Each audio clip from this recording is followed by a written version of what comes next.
बिस्मिल्लाहिर्रहमानिर्रहीम। Chapter number 4 turning effect of forces, 9th class का। इसके एमसीक्यूज हम डिस्कस करने जा रहे हैं। बड़े इंटरेस्टिंग एमसीक्यूज हैं बच्चों, आपने बड़े ध्यान से गौर से देखना है। कहता है two equal but unlike parallel forces having different line of action. बच्चों याद रखिएगा, अगर किसी भी बॉडी के ऊपर लगने वाली फोर्सेस की जो लाइन ऑफ एक्शन है वो डिफरेंट हो तो वो बॉडी में कपल प्रोड्यूस होता है। ये कपल की डेफिनेशन है कि कपल प्रोड्यूस होता है due to two equal and opposite forces not along the same line.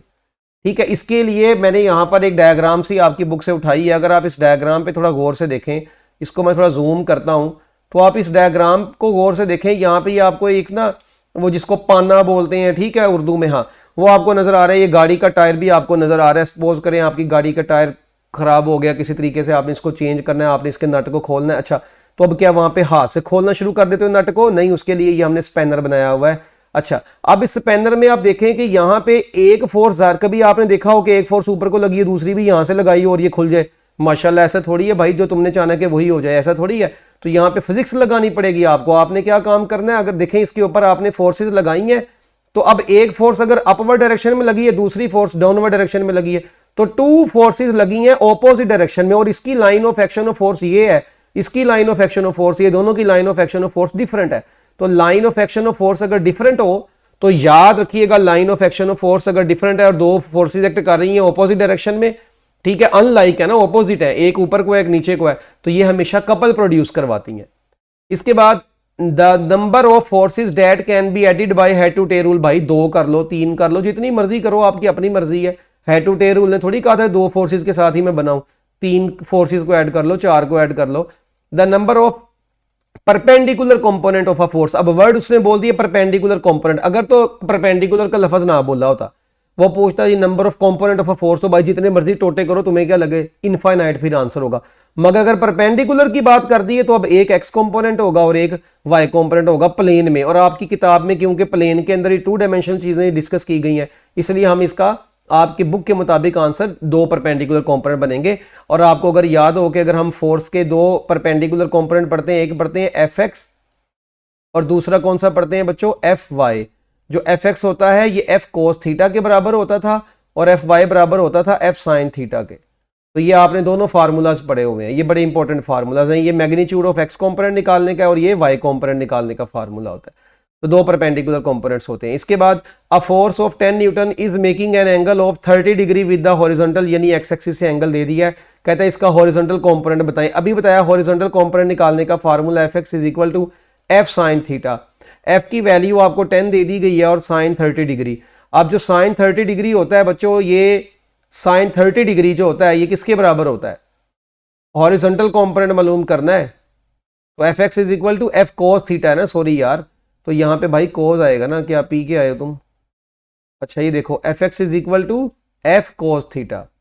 तो जब हम यहाँ पे एफ 10 है, कोस 30 डिग्री पुट करेंगे, कोस 30 डिग्री जो होता है वो 0.866 होता है, तो ये बन जाएगा 8.66 न्यूटन, जिसको हम राउंड ऑफ करके 8.7 न्यूटन बोल देंगे। तो आपके इस एमसीक्यू का आंसर बन गया डेल्टा। अगर ये एमसीक्यू चेंज होके आ जाए, वो कहे जी फोर्स 60 डिग्री का एंगल बना रही है हॉरिजॉन्टल के साथ, तो भाई यहाँ पे फिर cos 60 आ जाएगा। cos 60 जो होता है 1/2 होता है, फिर आपका आंसर 5 न्यूटन बन जाएगा। इसी तरह वो ऐसे भी आपसे पूछ सकता है इट्स हॉरिजॉन्टल कंपोनेंट नहीं बताएं, इसका वर्टिकल कंपोनेंट बताएं, फिर एफ साइन थीटा का फार्मूला यूज करना है। तो रट्टा ना मार के जाना, तो ये देख लेना कि उसने सवाल में पूछा क्या, उसके मुताबिक आपने आंसर देना है। उसके बाद a couple is formed by, हाँ जी अभी आपको बताया, 2 equal and opposite forces not in the same line, जो सेम लाइन में नहीं होती, तो यही आपका आंसर है डेल्टा। अब बॉडी इन इक्विलिब्रियम, जब बॉडी इक्विलिब्रियम में होती है तो बॉडी या तो रेस्ट की हालत में होती है या वो बच्चों यूनिफॉर्म मोशन में होती है, यानी यूनिफॉर्म वेलोसिटी से मूव कर रही होती है। अगर कोई बॉडी अगर कोई रेस्ट पे हो, तो आपको पता है रेस्ट वाली बॉडी का भी एक्सेलरेशन 0 होता है, या यूनिफॉर्म वेलोसिटी से भी मूव करती हुई बॉडी का एक्सेलरेशन 0 होता है। इसका मतलब इक्विलिब्रियम की कंडीशन में किसी भी बॉडी का जो एक्सेलरेशन है वो हमेशा 0 होता है।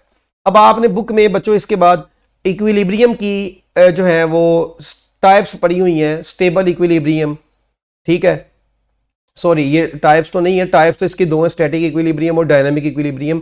कंडीशंस इसकी जो है वो बेसिकली अगर आपको याद हो, फर्स्ट कंडीशन ऑफ इक्विलिब्रियम जो थी वो फोर्सेस को डील करती, सेकंड कंडीशन ऑफ इक्विलिब्रियम जो है वो टाइप्स, वो टॉर्क्स को डील करती है। इसी तरह स्टेट्स ऑफ इक्विलिब्रियम 3 तरह की थी, स्टेबल, अनस्टेबल और न्यूट्रल।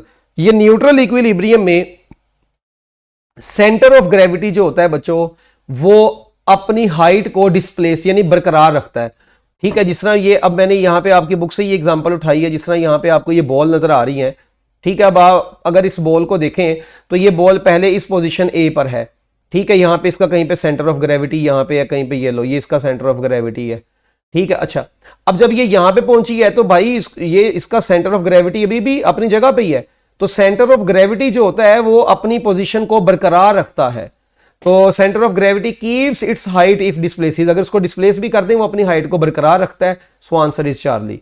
रेसिंग कार्स, ये एक्सरसाइज का शॉर्ट क्वेश्चन भी है। रेसिंग कार्स को स्टेबल इसलिए बनाया जाता है उनका सेंटर ऑफ ग्रेविटी लो से लो करके। तो कार्स का जो सेंटर ऑफ ग्रेविटी है वो जितना लो से लो होगा वो कार उतनी ज्यादा अपनी कंडीशन अपने आप को स्टेबल रखेगी। तो बच्चों ये आपके एमसीक्यूज थे चैप्टर नंबर 4 के नहायत आसान एमसीक्यूज। अच्छा, अब ये परपेंडिकुलर कंपोनेंट ऑफ फोर्सेस में याद रखिएगा, फोर्स का एक्स एक्सिस से जो एंगल बनता है उसका formula theta is equal to tangent inverse force का वाई कंपोनेंट ऊपर और एक्स कंपोनेंट नीचे होता है। तो आप इसी तरीके से किसी भी फोर्स का एंगल भी निकाल सकते हैं, उसका एक्स कंपोनेंट भी निकाल सकते हैं, वाई कंपोनेंट भी निकाल सकते हैं। और अगर आपने किसी फोर्स की मैग्नीट्यूड निकालनी हो तो उसके एक्स कंपोनेंट का स्केयर लेते हैं प्लस उसके वाई कंपोनेंट का स्केयर लेते हैं और अंडर रूट ले लेते हैं, तो हमारे पास मैग्नीट्यूड ऑफ द फोर्स भी फाइंड आउट हो जाती है। तो ले जी, ये कुछ बेसिक बातें थी जो कि आप लोगों को चैप्टर नंबर 4 के एमसीक्यूज के लिए जरूर पता होने चाहिए। बाकी आप बुक भी पढ़ेगा अच्छे तरीके से, मगर ये एमसीक्यूज वो हैं जो पेपर में आ जाते होते हैं।